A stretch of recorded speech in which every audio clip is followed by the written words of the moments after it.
This episode of Techno Buffalo is brought to you by GoToMeeting. No, I'm not John Rettinger with a better haircut and a worse voice. I'm Noah Kravitz sitting in for John, who is recuperating from his week in New Orleans covering CTIA. If you missed any of our coverage, John and Todd were there all week, so check it out.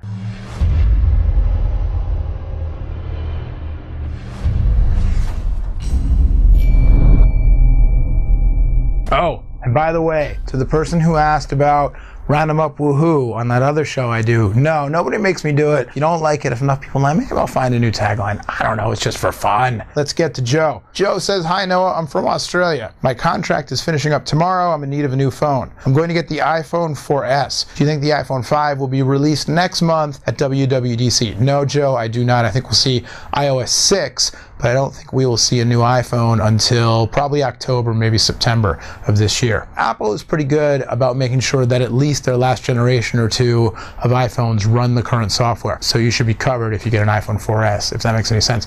There might be a feature or two on the new iPhone that the iPhone 4S won't have, you know, like Siri. 4S has Siri, the 4 does not, and 1080 HD video recording. But otherwise, I think you should be fine. It's more a matter of, are you going to be jealous of the new hardware if you lock yourself into a 2-year contract? Considering you're going to be waiting not until June, but July, August, September, October, for probably 5 months. I mean, in the tech world, it's always like the longer you wait, the newer the gear you're going to get when it comes out. So and with Apple especially, they're not going to release another iPhone for another year, most likely. So if you can wait till the 5 comes out, do it. All right, Felipe Venturium on Twitter, he asks, should I buy a BlackBerry Bold 9900 or wait for the new BB10 devices later this year? You should absolutely wait. BB10 is the future of the platform, whether that future is sink or swim. If the BB10 devices, when they come out later this year, are not any good, or if they're significantly delayed, then BlackBerry is done. If they are good, BlackBerry still might be done, but at least, you know, the BlackBerry user base will get reinvigorated, and enterprise users who were thinking about maybe,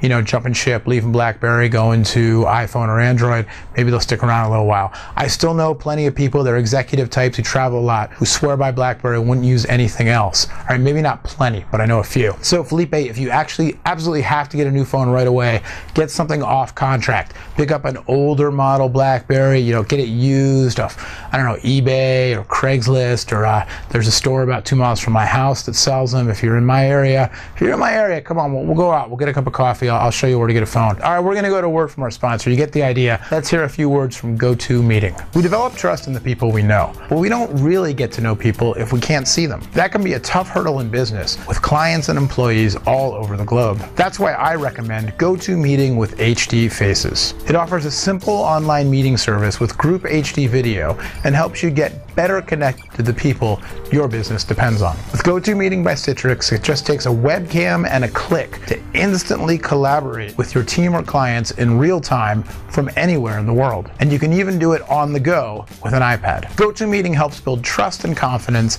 and makes meetings that much more effective. Believe me, when you work in an organization like Techno Buffalo, where you've got colleagues scattered literally all over the globe, both coasts of the US, everywhere in between, the English countryside, South Korea, Canada, all over the place, let alone all the PR people and even readers that we interact with, you depend on online meeting and collaboration services. That's why something like GoToMeeting with HD Faces is so great. Start hosting your own face-to-face online meetings today with GoToMeeting. Techno Buffalo viewers can try it free for 30 days with this special offer. Just go to GoToMeeting.com, click on Try It Free, and use the promotion code TECHNO to get your free 30-day trial of GoToMeeting with HD Faces. FHMaster0801 on Twitter wants to know, what smartphones and tablets do you, Noah and John, actually use? John, last I knew, was using the Galaxy Note. I know he rocks an iPad. I know he's also a fan of the Asus Transformer. As for me, right now, I've gone back to using Apple. I was a big fan of Windows Mobile, but they didn't have some apps, video chat, and some other stuff that I relied on, so I went back to the iPhone. So I'm using an iPhone 4.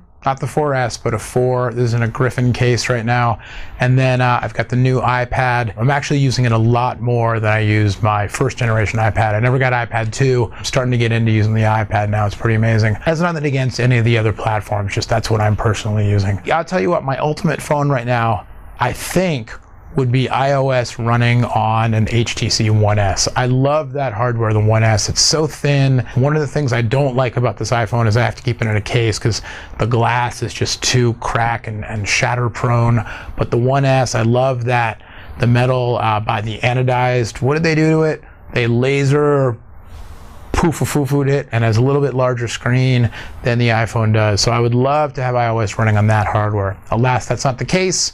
So I'm sticking with my iPhone 4 for now. Camaro Demon asks, what's up, Noah? I was wondering, because I'm in the market to buy a new TV, do you think I should get a TV with Google TV on it, or should I wait for Apple to bring out their TV? LG is coming out with some new Google TV models. Google TV never really took off. The second gen refresh, new software, to me much easier to use than the first generation, but still never really took off. If I was buying a new TV right this second, I would just pick the best TV and then spend $100, $150 on either an Apple TV or an Xbox 360. Microsoft has really stepped up the offerings in terms of streaming video and music content, movie rentals, TV show rentals, that kind of stuff. And then, of course, it's got all of the, Netflix, YouTube, all that stuff. So it's really a great device.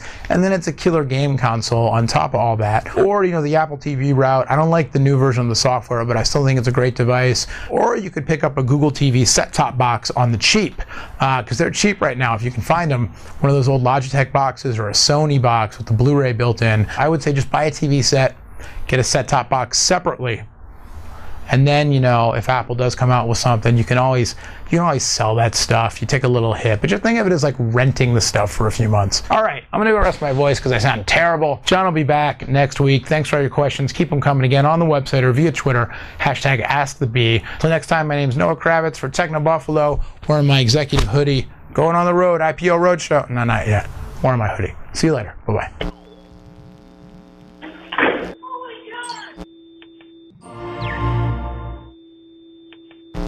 So, by the way, RIP, rest in peace, Carroll Shelby. Carroll Shelby died last Friday. I believe he was 90 years old. This wasn't totally unexpected. He was sick and up there in the years. But still, I don't know, for a fledgling car geek by myself, something to take notice of, because the new Mustangs, pretty cool. There's at least one person in the Revision 3 office who drives one of those newer Mustangs. You know who you are, man, and I still want to drive your car.